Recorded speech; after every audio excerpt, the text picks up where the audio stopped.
तेजस्विनावधूतमस्तु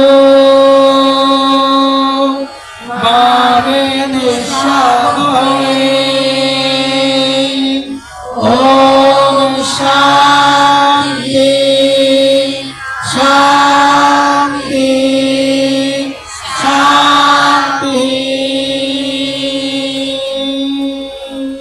ধন্যবাদ হে পরমাত্মা ও আমাদের গুরু শিষ্য উভয়কে রক্ষা করুন এবং উভয়কে বিদ্যাপন তথা জ্ঞান দানপূর্বক পালন করুন।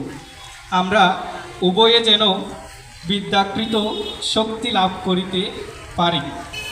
আমাদিগের উভয়ের লব্ধ বিদ্যা শক্তিশালিনী হোক।